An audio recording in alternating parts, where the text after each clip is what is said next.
Mm-hmm. Right. Hey guys.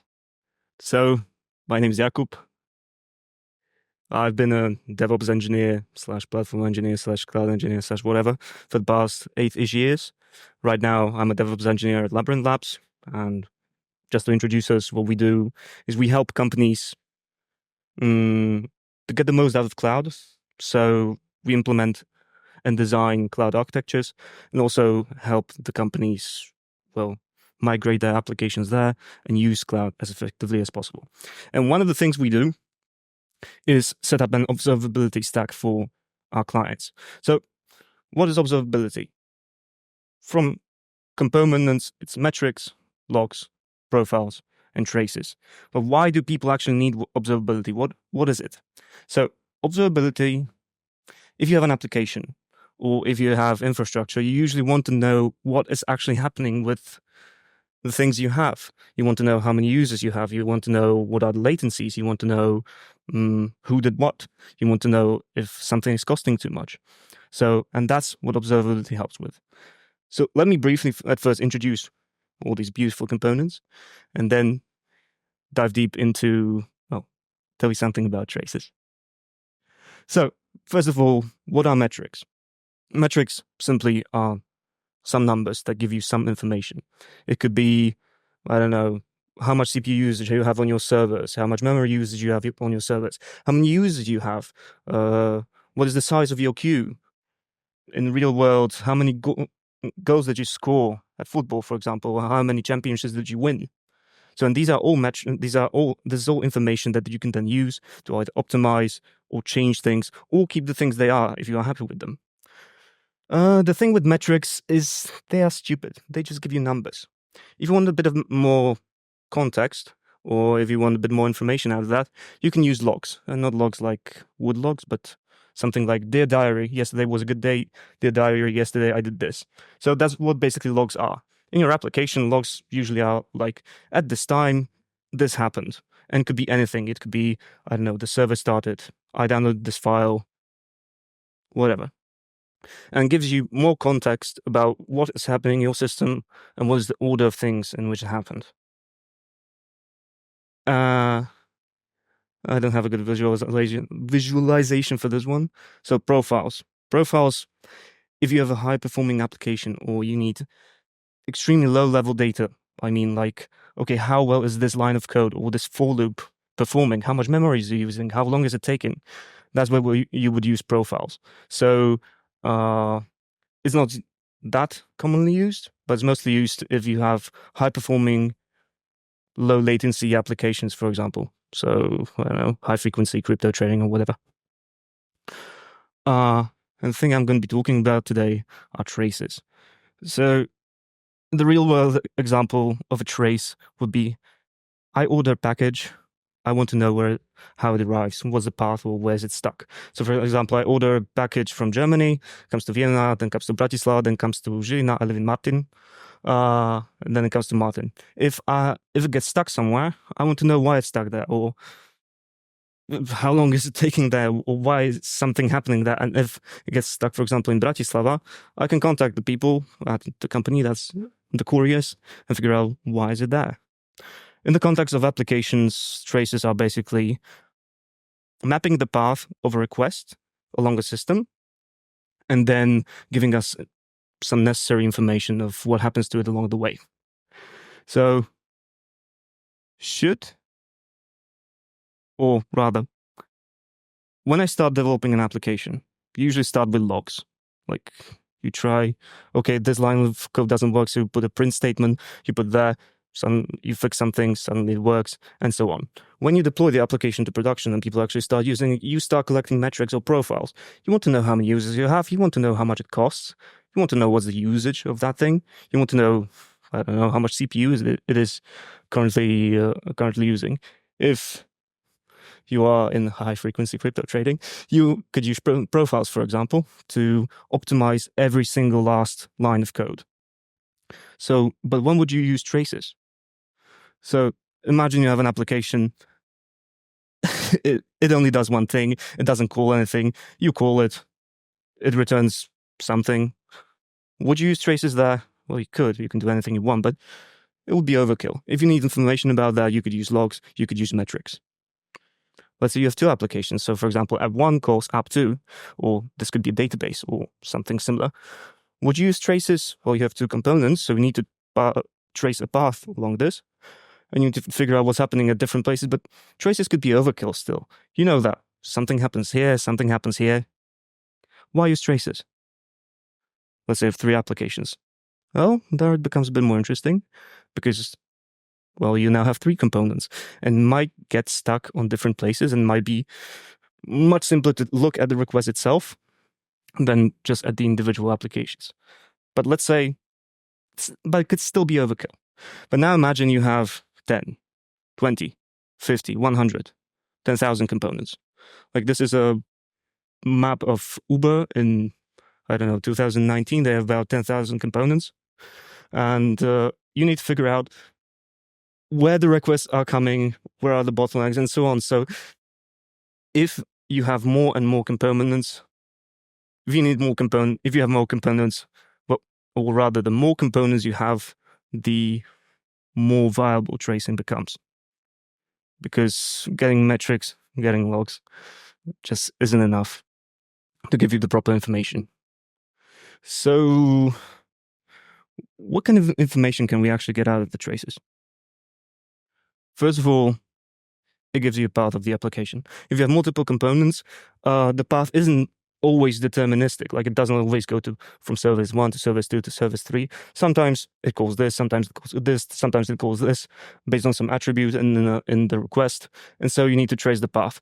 It's difficult for, I don't know, one person to actually know this. And you usually don't want that because if you are using microservices and deploying microservices, they usually are managed by different teams. So the applications change, the paths change. And when you have a robust system, you can always keep a map of where things are flying and what's happening there. One of the most typical metrics you get out of tracing are latencies. So how long has this request been here? So 5 milliseconds at the component 1, 30 milliseconds at component 2. And according to this, you can figure out if it's an anomaly, is an error, or if it's something normal. When you have latencies, you can figure out bottlenecks. So let's say you have a high latency of 90 milliseconds on that component up there. You can then decide what to do with it. Like, do I need to right size it, or is it something that happens every 50,000 years, or why did it happen? And then you can make the appropriate changes or appropriate action. What's cool about tracing is that you can, it doesn't trace just the, like you have a server, you have a database, you have a, I don't know, memory storage or whatever.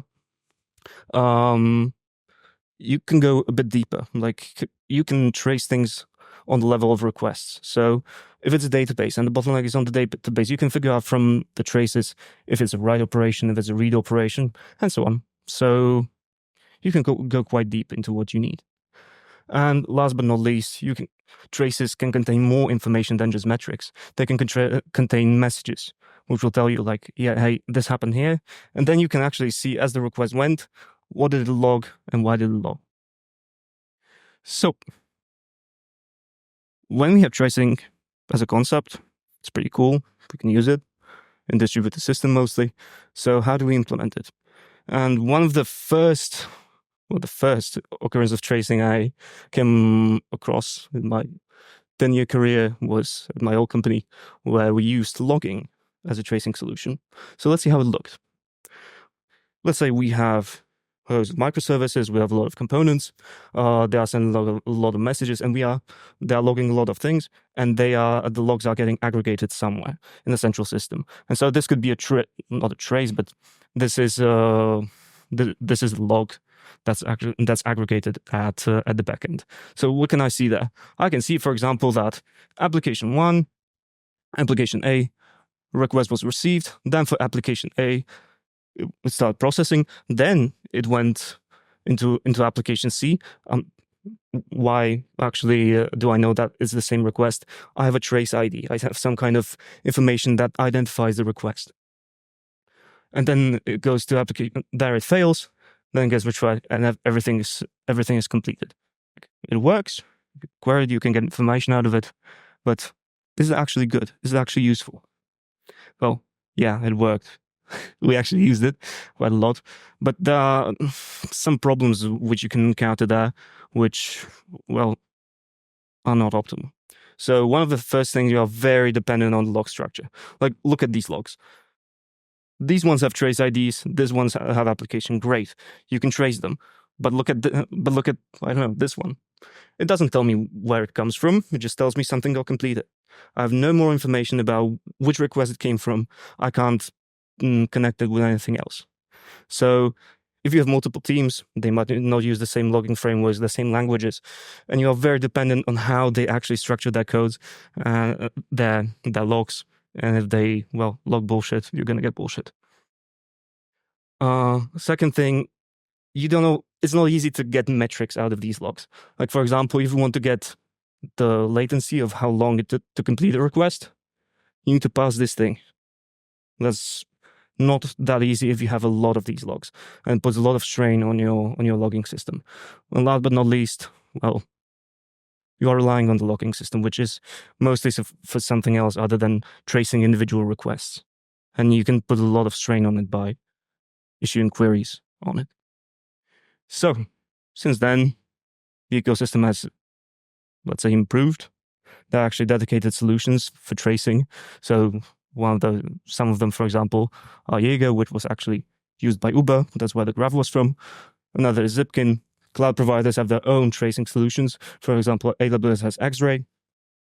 But the word that's the most synonymous with tracing is OpenTelemetry, which is this, I don't know, binoculars or whatever it is here. And OpenTelemetry is trying to create both tooling and standards on how tracing should be collected and stored and aggregated and changed and everything and used. So, but let's start with an example. So the typical example is, imagine I'm a company, I deliver packages. So what do? I start delivering the package, I pack it, I put a stamp with an address on it, and then I send it to the customer. That's all I care about in my tracing solution right now for simplicity. And let's analyze it a bit more. So if I want to trace something, this is one of the possible ways to visualize a trace. Time goes that way. So each operation has a start, has an end. So I send package. As part of sending the package, I pack it. As part of packing it, I stamp it. And then I have another sub-operation sent to customer. So, and this could be called one trace. These individual parts of it are called spans, or sometimes segments, I think. In IT or in the actual tracing solutions, these traces would be identified by certain metadata. So each of these spans would have an ID, so span ID 1, 2, 3, 4, whatever. They have a common trace ID, and trace ID tells me, okay, this is the request. This is the one request, and all these operations, these spans, are part of it. And they can also have parents and children, which means they are hierarchically connected, basically. So other information these requests usually have are like what kind of operation it is, or path, or the URL which you are going to, which would be like something like this kind of context. And then you can add other information to it. So what other information can you add? So when you have HTTP requests, you want to know the 200 code or 500 code, whether something actually completed or not. You want to know which user, for example, issued the request. You want to know which package it was. You can also add events, which are basically logs. So you can say that before 2 in the morning, something exploded, or you can put more context to that information. And you can then propagate this information via other spans or via for the entire trace. So you always have the information you need. Traces, as we have seen, could be similar to logs, mainly because, well, they have a timestamp. They have a certain timestamp of when things happened. You can put context there, like something exploded, or even more information. But traces can be more hierarchical, and they track one request. Traces could also be similar to profiles, but when you have profiles, they are a bit they go a bit deeper. Imagine like if I were doing a trace of me picking this up, like trace would be step here, put it in my hand here, pick this up. If I went into profiles, I would actually analyze every single muscle of my hand moving here and figuring out and optimizing of what is happening. So traces are more high level, profiles are more low level. How can we actually implement these traces? So we need to implement them both on the infrastructural side, so to collect them or to store them, but we also need to send them. So we have various tools and libraries and SDKs and whatever that we can use. Most prolific, OpenTelemetry, or something from Zipkin. Jaeger, as far as I know, is deprecated in favor of OpenTelemetry. And when it comes to libraries, we have SDKs for X-Ray. So if you're a developer, you can actually start implementing the traces into your code and generating them. So how do you actually store these traces? What does your architecture have to look like on the infrastructure level, for example, in the cloud? So one of the ways you can do it is you have an application and it sends the traces directly to the backend. And when it sends it directly to the backend, it's super simple, super easy to implement. Good for starters. Unfortunately, there are some things that you have to handle on the application side, which puts strain on it, which it doesn't need. For example, you might need to aggregate things, or you might need to get rid of some data that you don't need, and it slows the application down. So in order to mitigate this, at least OpenTelemetry created the concept of a collector. And the collector is a component. It's like a middleware that stays somewhere in the middle between the backend and the actual application and does something, offloads some things from the application. So for example, it's processing. So adding other information there, getting information, scratching information you don't need, batching multiple spans together and sending it all in one bulk. So you don't put so much strain on the network, for example, can do some transformations. So, for example, you get requests from Zipkin, but you want to convert it into Datadog, let's say. So it can do that, and it can also send the data to multiple backends. When you have the collector, you can deploy it in multiple, let's say, configurations. One of them is an agent. So let's say you have a node, you have an instance or virtual machine or whatever, a server. The application runs alongside the OpenTelemetry collector, and the OpenTelemetry collector somehow captures the trace data from the applications, does some of the things that I've been talking about just a moment ago, and then send things to the backend. So it just offloads some of the operations from the application. Another way is using a gateway. So let's say you have multiple OpenTelemetry collectors that are running on different instances in the cloud or somewhere else. In front of them, you have a load balancer, and the application just sends the request to the load balancer. The load balancer sends it to different collectors, and they send it to the backend. So why would you choose to do something like this? Well, one of the reasons could be this collector is dedicated for application 1. This collector is for application 2. And the load balancer can either be stupid, so round robin it, or send things here, or send things here, according to some more information that it needs. So, for example, if you need to aggregate some things from application 1 only, it will always go here. It doesn't go here, and the data doesn't get lost. And then when it gets to the backend, what does the backend do? Well, one of the things that actually aggregates it. When things get sent, so you basically get spans. You get all these things, but you need to somewhere connect them together into a single trace of the request, and that's what happens in the backend. Where are we? Here we are. It stores them long term, so like tunnels or Mimir for metrics. The backend for tracing, for example, Tempo can store it in object storage or somewhere else. You can query the backend so you can get you get the information you want, and then you can visualize it. And how can you visualize it? There are 2 typical ways. The first one is using a trace view, like I used in my example, and there you see the hierarchy of the different requests, how long they took. You can click on different requests if they have events, logs for that particular part. You can view it. Sometimes you want to see the map of things like, okay, there's latency on this specific node, this specific database, this specific server. So that's why you would use the second visualization, which is the service graph. And well, you can use these in conjunction to see everything that you need. So now we are collecting the traces. We actually want to collect all the traces. Well, we can, but let's say we are like Uber. We are big. There are tens of thousands of services. There are millions of requests. If we store all of them, well, a lot of stuff is flying through the network. If you are using cloud, you also pay for that. You are storing a lot of traces, so you also pay for that. And it's just not scalable. So you can actually, and you don't actually want all the information.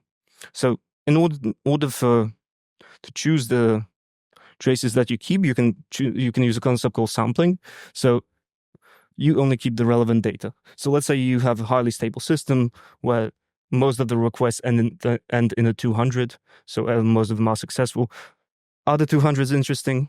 Not really. So we keep only a subset of them, only subset of them, so that your statistics calculations are actually useful. But what do you want to keep? You want to keep errors. You want to keep anomalies, for example, latencies on some components. And you can sample these things either at the application or at the collector, depending on what you want to do. There are two main ways to sample your data for traces. The first one is head sampling. What that means, at the start, you say, I want 10% of everything. So somehow an algorithm somewhere just calculates, okay, I'm going to keep this one, so you only retain 10%. It's great. It lowers the costs, lowers the strain on the systems. But sometimes you want to put more logic into which ones you choose and which ones you don't. So that's what tail sampling is for. And for tail sampling, usually you want to do it as late as possible. So when most of the spans of a trace are collected. So for example, you have a latency on operation number 50. So you have to keep all those 50 things until you get the operation. If a latency happens at the start, you can keep it already there. But if you are looking for specific information, you need to do it as late as possible. So it's a bit more complicated to implement, and well, you need to figure out what you want to look for. So latencies or errors or other interesting attributes of your requests that might interest you. So should you use either one or both, or the second one? Well, you can actually use both. So if you have a lot of traffic, you can cut it to 10% if it's okay for you. And then on that, you can also do tail sampling and only keep those traces that you actually need. So far, I've been talking about tracing in terms of synchronous requests. So, for example, HTTP, start, end, error code, or whatever. But in today's architectures, things happen asynchronously. So you have queues where message is pushed and then processed by a worker, I don't know, 2 days later. Or you have pub subsystems where, I don't know, someone might get a message much later, which the tracing systems also need to account for. So let's expand the example from the start. Let's say I don't just want to see me delivering the package, or sending the package, which is a synchronous system. I want to also see that is delivered. So and usually when packages are delivered today, they get delivered to, I don't know, package box, packet or whatever, and the customer picks them up 2-3 days later. But I want to know what happened to it, how long it was there, and when it was actually picked up. So I add a courier who brings it to a delivery box, and then an asynchronous operation. This is basically a queue. And this is a worker. So the customer comes and takes it. I don't care after that. So there are two main ways to do it. So first is you put it all into one giant trace. So this is all one trace, and these are the spans of the trace. And at the end, as the customer picks it up, well, the trace ends. The disadvantage of this is if this takes a lot of time, the trace appears incomplete, which either you care about or you don't. If you don't care about it, great, use this. But if you do actually care about it, you can do something else. What you can do is split it into two separate traces, and the first trace synchronously, basically, with delivery box, and you can use span links and start a new trace, link it to this thing, and when you finally visualize it, you can see it from the start to the end in your backend. So just to wrap this up, if you have distributed applications, if you love requests, which are flying everywhere stochastically, use tracing. You can get latencies, you can get metrics, you can find bottlenecks, you can find information per request in your traces. Traces aren't usually the only information that you need. You still need metrics, you still need logs, maybe you still need profiles. So combine these together and get all the information you need to get out of them. Don't collect all the traces, because most of the time you don't need all of them and it can be costly. And if you want to start with traces, start with OpenTelemetry. Like, read the docs and, well, just try to implement it. Okay, time to wake up. One thing, at Labyrinth Labs right now, we're looking for 2 awesome people for 2 positions. So if you could scan this QR code, it brings you to the hiring page. And if you know someone who would actually be fit for this and you like money, then send us his CV to this email. And if we actually hire this person, we might actually somehow reward you. So I'll stay here for a little bit. If you don't have it, we'll have it. Okay, great. So thank you. That's it.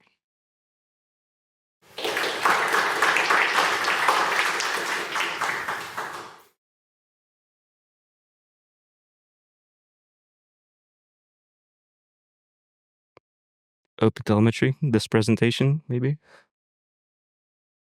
No, the OpenTelemetry documentation is great for this. They are going from either high-level tutorials to low-level implementation details. So that's where I would basically start. So book or article, specific ones I don't have at the moment, but definitely documentation is great.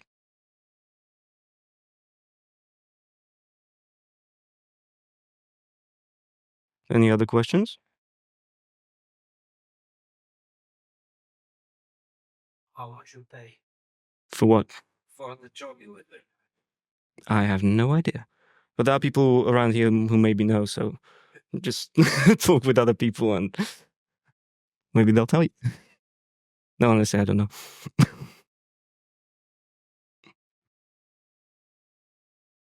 Okay, thank you. Yeah, oh yeah. Question, maybe is there, I don't know if you had that use case, but maybe some kind of difference or pros and cons between OpenTelemetry and somehow self-hosted network or whatever infrastructure with AWS X-Ray? Like, what's the advantages and disadvantages between one and the other?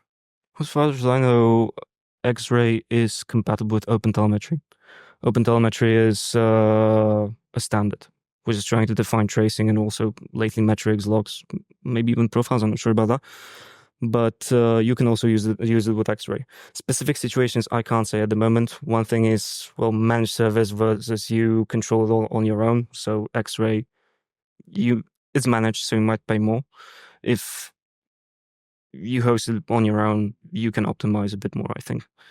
But otherwise, functionality-wise, X-Ray might be better for if you are a heavy AWS user, like you have SQS queues, you have Lambdas, you have everything there. So that's where I would use it mostly.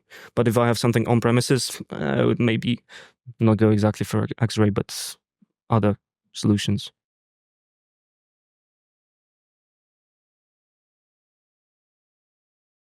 Righty, I'm going to be here, so if you want to talk. Jakub, thank you very much. And